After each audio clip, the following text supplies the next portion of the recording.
Welcome, everybody. Can I hear a hey? Okay, all right, one more time. Hey. Okay, great, thank you. I just want to, exercise your energy, get you energized for this performance, and I'm sure it will happen naturally too with the drum. Really excited for this event today. Thank you to Anna Celestria Carr, our historic events manager, who put together this event and who just received a Rising Star Award from the Massachusetts History Alliance. So we're really proud of that. All right, okay. You're going to learn some history today, but you're also going to experience some song and dance and storytelling and narrative. Narrative is by Ami Ledwell. Ami Ledwell is an Indigenous storyteller who has been with us for a number of events now, so please welcome Ami. I know, not right now, but I'm just doing the roster of who's here. I also want to welcome and thank Morning Star Singers for being here. And Diama Battles, African music and dance group.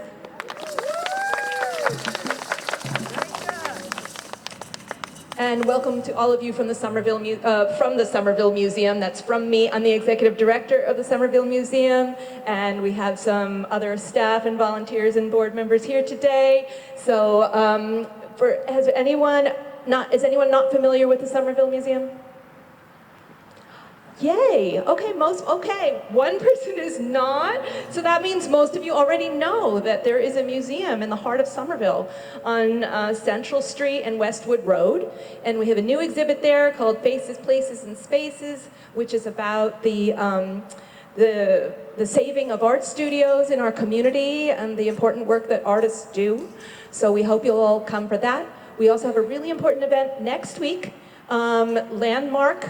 We have flyers in the back about that. It's a symposium at the Cambridge Public Library, and it is about the story of Mark, Phyllis, and Phoebe, who were three enslaved people who conspired to poison their enslaver as an act of resistance. So we're going to be talking about Black resistance and the revolution next week at the Cambridge Public Library, 11 to 3. So we really hope that you join us for that. Okay, but without further ado, let's get started. Thank you, everybody.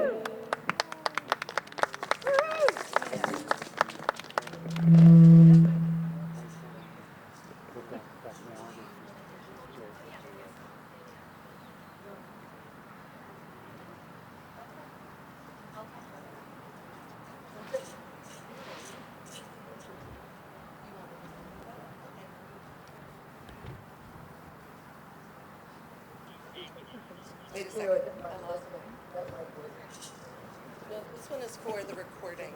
I know. There it is.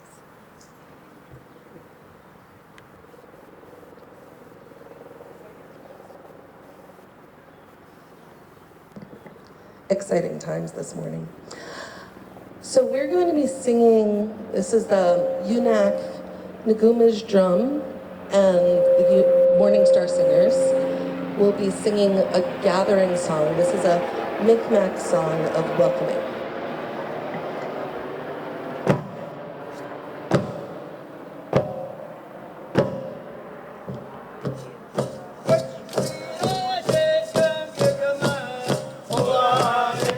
Yeah.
to this beautiful gathering for History in the Park, Blessing of the Bay.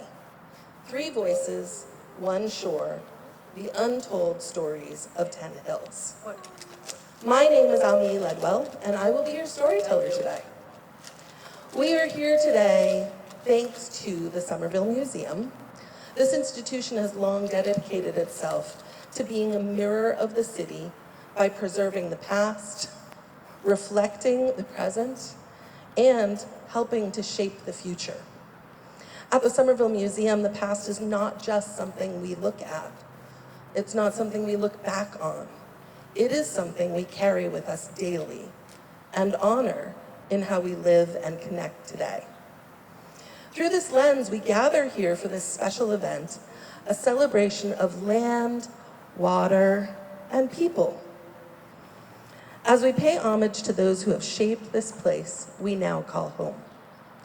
We are also thankful for the partnership and sponsorship of the City of Somerville, the Department of Racial Justice, the Mystic River Watershed Association, and the Massachusetts Office of Travel and Tourism, who made this program possible. Today we are honoring the history of the Mystic River and the people who have lived along its shores. We are also celebrating the unity formed when we come together to share and learn from each other.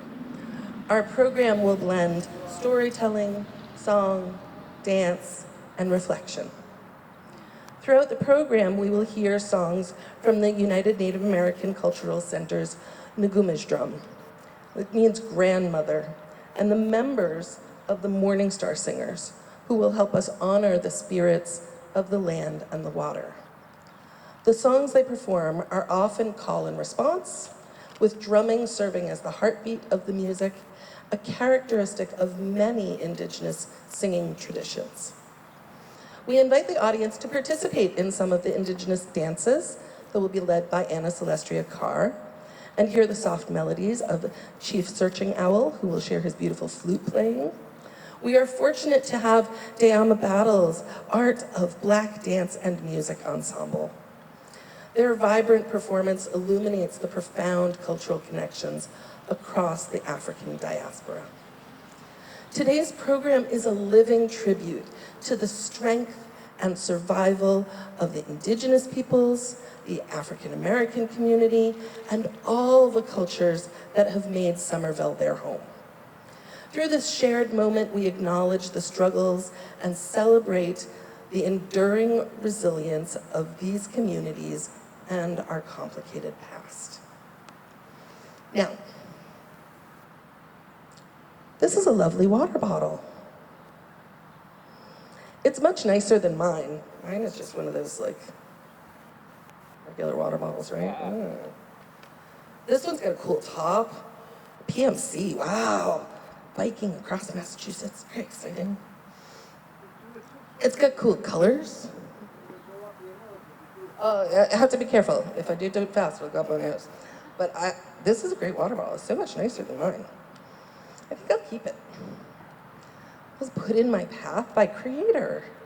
Perfect water bottle for me. A gift for being such a deserving human. I reduce, I reuse, I recycle. How wonderful. You know what? This is a nice enough quality water bottle. I could probably pass it on to my kids. Oh, wait. This is your water bottle, right? I took it from you and I didn't have permission. I didn't ask, right? I just took it. Well, it seemed like you were giving it to me, I was right there and it wasn't being used. I mean, you didn't put up a fight or anything. I'm really sorry about that, by the way. It really is a beautiful water bottle. I'm really grateful for it. Thank you.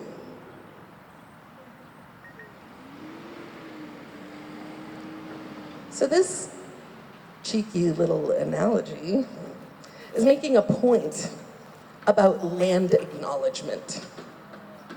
Apologies without actions are empty. A true apology comes with repair work. How can I repair such a big problem, you might ask? Well, I can help you. 3, easy steps. 1, buy and read books by Indigenous and Black authors, preferably from an Indigenous or independent bookstore. 2, recommend them to a friend. If you have not read Robin Wall Kimmerer's book, Braiding Sweetgrass, it is beautiful and you should read it. I also, if you're not a big reader, audiobooks are amazing. I love audiobooks. And Robin Wall Kimmerer actually reads her own. She is like your most beloved auntie reading to you. It is so lovely. So now would be a good time if you haven't read her books. And review them. This is number 3, online. Review them. The 3 R's of reparations are read, recommend, and review. While this will not fix everything, it is an action that can support people who were and still are harmed by colonization. Returning the water bottle isn't a bad idea either.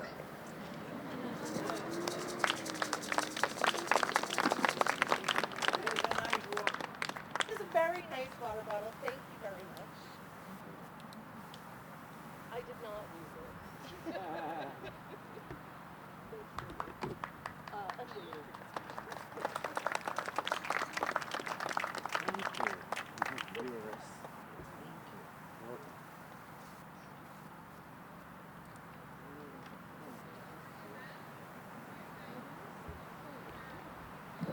Just as a note, I do actually have a reusable water bottle, but I bring this one for an example. So, that being said, land acknowledgement is also a Native practice, a thanksgiving for all that we have. I ask that you honor this land, whether you are native to it or from another place. We honor the land because it is precious, because our ancestors celebrated this land and gave gratitude for it, speaking to the 7 directions: east, south, west, north, above, below, and within. 10,000 years ago, we were here, giving thanks for the plants and animals. 1,000 years ago, we were here, giving thanks for the hills and forests, rivers and oceans. 400 years ago, when colonists came to the Dawnland, we were here, giving thanks for good food and clean water. And we are still here today, giving thanks for the sky and the stars, the sun and moon. We are here, raising our children and honoring and burying our dead, just as our ancestors did. We are here and we give thanks to Creator for this sacred land we stand upon. We are standing on the traditional lands of the Pawtucket, Namkag, and Massachusetts people. We pay respect to the elders who lost their lives in the colonization of this land, and recognize that these Indigenous tribes are still today facing violations of water, sovereignty, territory. We honor the stories that have shaped this place and the stories yet to be told. Our next song is the Humble Song, and this is a song that was originally a Maliseet funeral song to acknowledge all of the things that you need to learn before you can pass on to the next world. And we sing it all the time because these values are so important to us. You can join in on this song. You'll catch on pretty quick. It's pretty repetitive. It's the Humble Song.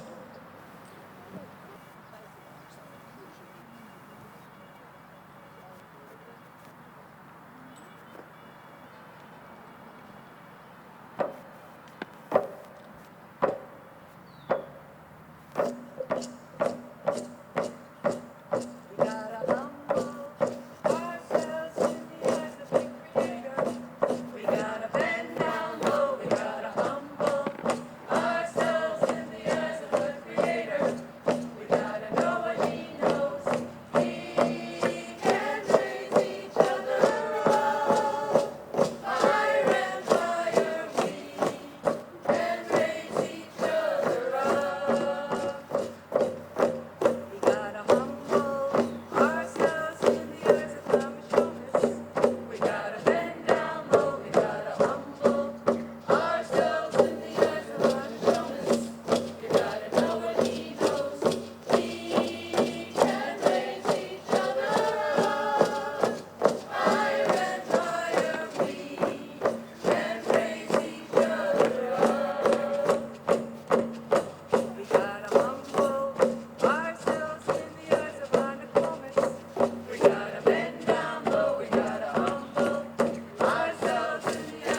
With the expansion of travel and trade routes, the fur trade became an important part of the region's early colonial economy and shaped relationships between English settlers and native nations, including the Massachusetts, Nipmuc, Pennacook, Abenaki, Wabanaki, and other indigenous peoples of the Northeast.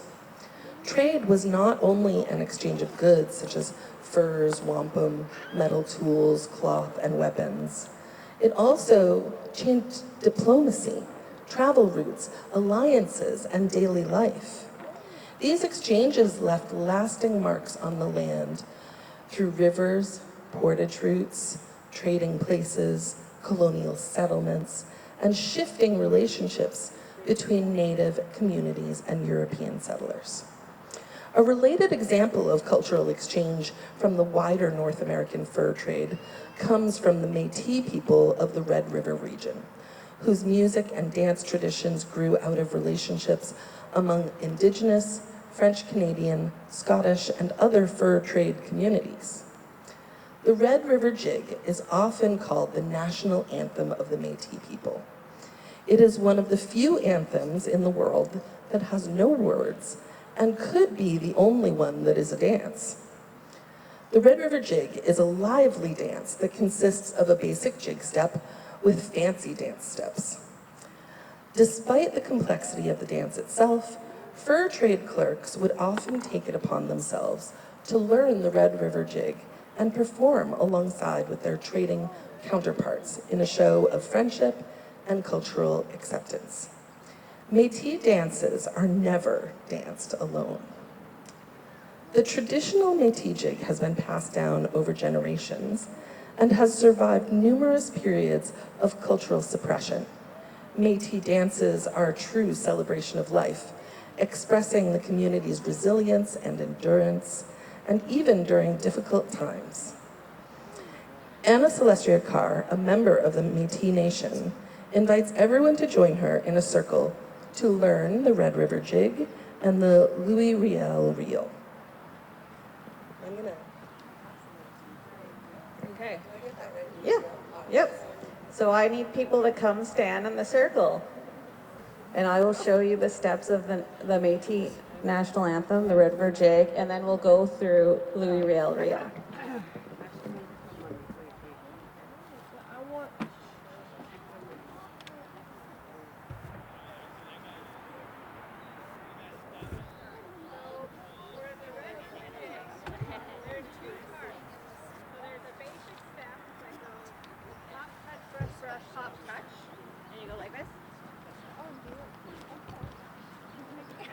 So when you're a beginner, you go like this, the brush part, okay? And then there's a music change, and you do fancy steps. And professional Métis jiggers, like we have this at weddings, at all parties, even at funerals. So you have your fancy steps, and some dancers have up to 20 different fancy steps. And so it just keeps going until, at a wedding, like until you've run out of steps. But we'll just do it like 7 times. So one of the fancy steps is backwards. One of the easier ones is scissors. There's a show walk in every crowd. Side dish. So I will yell when it changes. Go back to that if I'm not careful.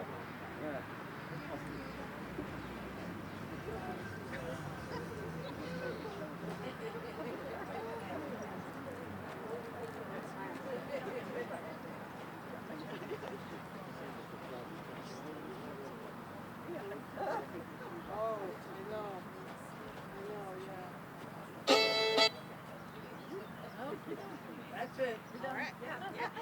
Thank you for joining us.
continue to trace the history of Somerville, while the land and water provided for Indigenous peoples and early settlers, they also set the stage for a practice that would haunt the future of this land for centuries.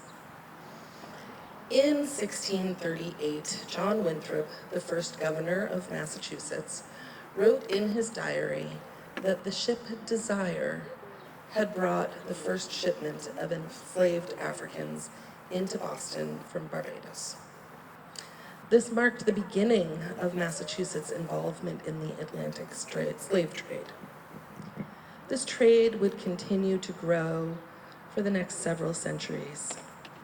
The enslaved Africans were exchanged for Native American captives, as it was a common practice in the early years of Massachusetts to trade Indigenous people as slaves, often using them as a way to rid the colonies of what settlers saw as troublesome Native groups. In 1641, Massachusetts became the first colony to legalize slavery with the passage of the Body of Liberties. This legal code laid the groundwork for institutionalized slavery in New England. Section 91 of this code states, "There shall never be any bond slavery, villeinage, or captivity amongst us, unless it be lawful captives, taken in just wars, and such strangers as willingly sell themselves or are sold to us. And these shall have all the liberties and Christian usages which the law of God established in Israel, concerning such persons cloth morally require.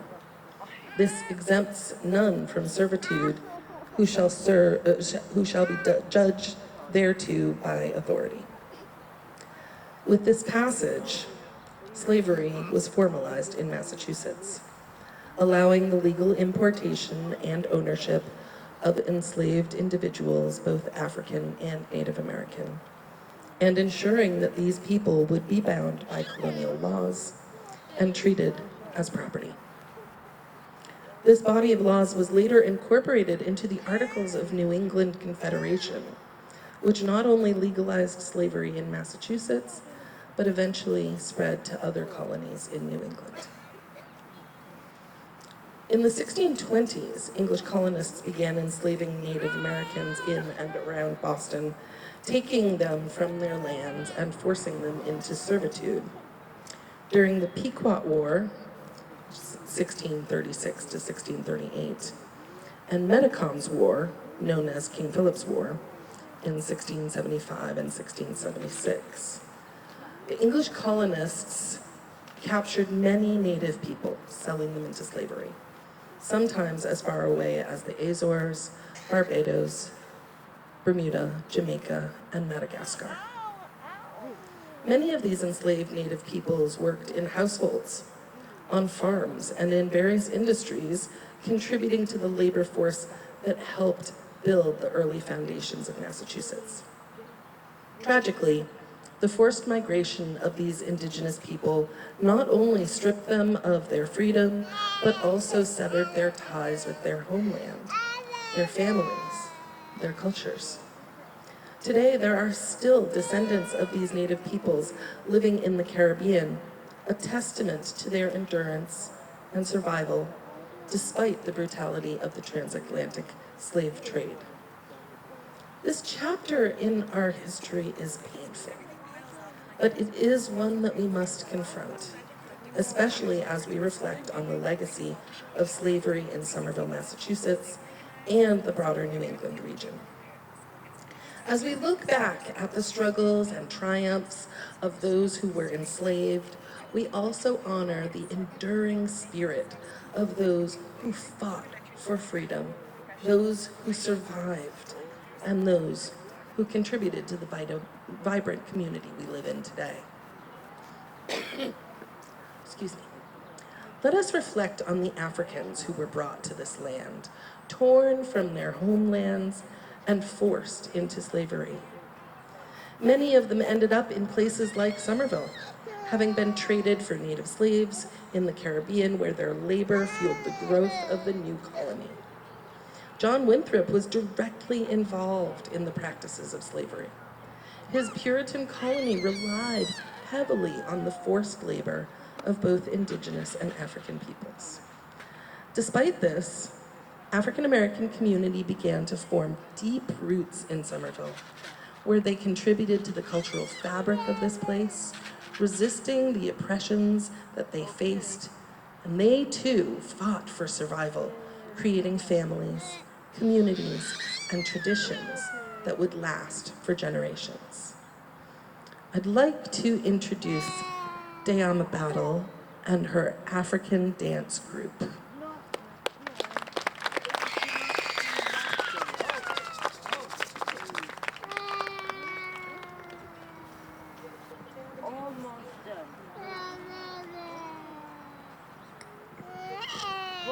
Greetings, everyone. How are you? There's nobody there? Hi. Hi. While my master musicians are setting up, I'm going to introduce you to the journey that we're going to take you on. We're going to start here in America with Afro Blue, which was written and played by Mongo Santa Maria in the Caribbean. We're going to integrate some jazz where that took off from. That would be through people like Miles Davis, John Coltrane, and on into the African struggle with Fela Kuti and Babatunde Olatunji. So we're taking you on a journey, starting here where our ancestors came and moving forward through the Caribbean. On the left-hand side here, we have Isuya, who is an accomplished musician, plays several different instruments, and he's also a dancer. And he may also be a singer, which I haven't heard yet. In the middle, we have Brandon Guillermo, who's bringing us the Caribbean. He's starting with a chant, I guess, and I think he wants you to sort of chime in if you can, but the music he's going to play is rumba, basically. On the far side, another master musician. This is Akili Haynes, and he is a master of many different instruments, not just the drum. So here we go. We're starting out on this land. We're backing up through the Caribbean, and we're finishing in Africa with a Kong and Isuya, our dancer. I hope you'll join us when we do audience participation. Sit back and enjoy. If you want to clap your hands, tap your feet, get up and jump around, that's fine. It's all permissible. All right? Enjoy.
Baba Selegua, Legua, oh, Legua, oh, Baba Selegua, Orisa Legua, oh, Baba Selegua, Legua, oh, Baba Selegua, Orisa Legua, oh, Baba Selegua, Legua, oh, Baba Selegua.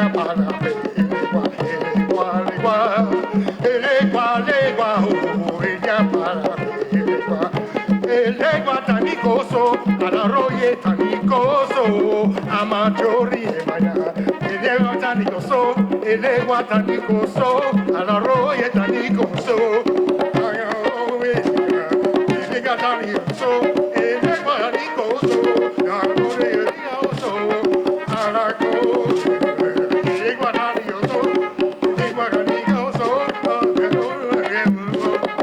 alaroye, elega tanikoso.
Thank you, drummers.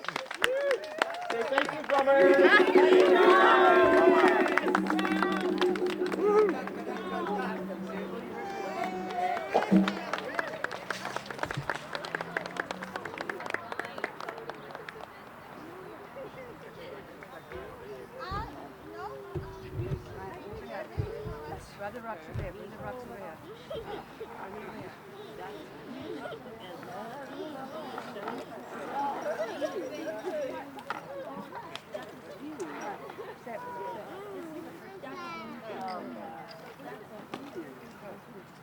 That was incredible. Thank you so much.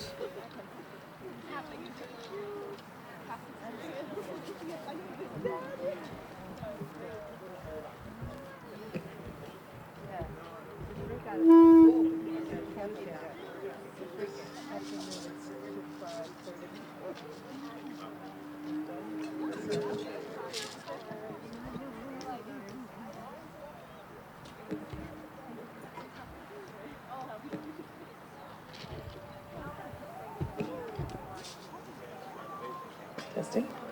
All right.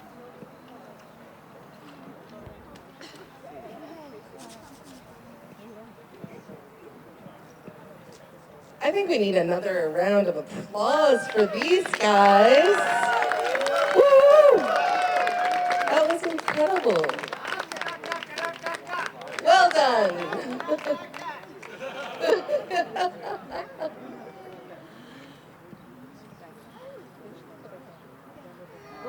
Today, we stand together, diverse yet united, by the shared history of those who came before us. The stories, struggles, and resilience of those who lived here before us weave a common narrative. As we honor this place, we acknowledge the power of water to connect us all. Water is not merely the flow of a river. It symbolizes our shared history, a history characterized by survival, strength, and resilience. We have united as one community, and it is in this unity that we honor the land, the water, and the people who have made this place their home. And now I'd like to introduce Chief Searching Owl, who is going to play Amazing Grace. That's okay, my little camera overheated during the middle of it. I think I had this protective cover over it. So we have to go.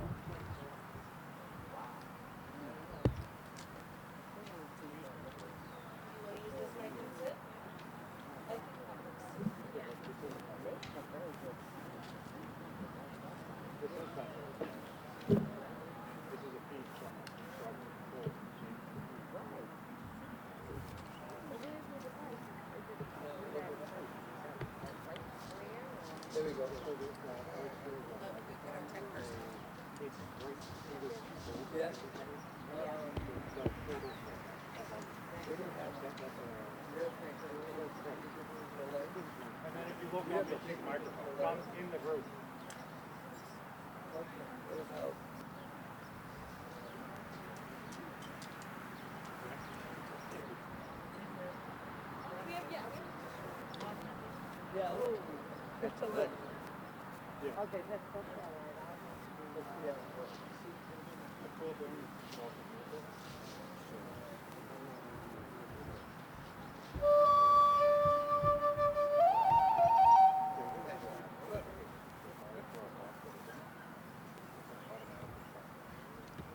This is an important song for the Native Americans, but it is one of the most requested songs on the native flute.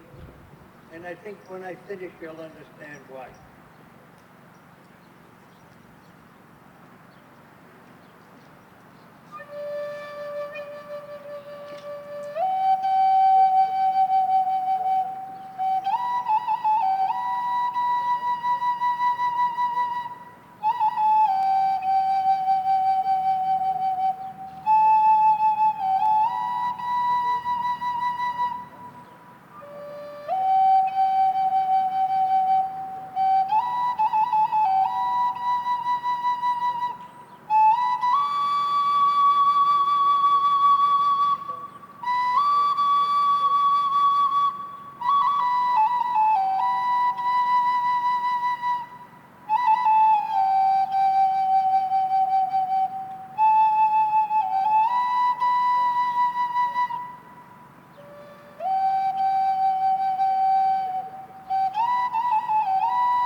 Thank you.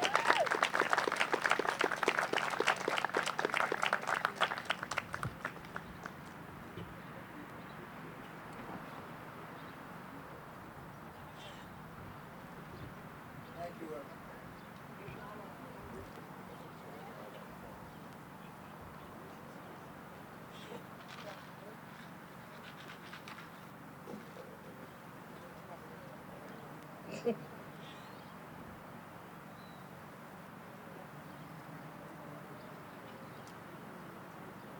How are we doing? All right, awesome. Katapaton Tamawash to Chief Searching Owl for his lovely flute playing. All right, home stretch, folks. Thank you to our historic events manager, Anna Celestria Carr. There she is. She did a fabulous job with the organizing committee for all of their hard work and passion in bringing this event to life. We'd like to thank the City of Somerville, the Department of Racial Justice, Mystic River Watershed Association, and the Massachusetts Office of Travel and Tourism. Diama Battle's amazing dance ensemble, and UNAC, like the Morning Star Singers and the Movement Drum, for being part of this program today. Thank you to all our volunteers today and every day. And thank you, Katapaton Tamawash, to all of you for being a wonderful audience. Thank you for coming today.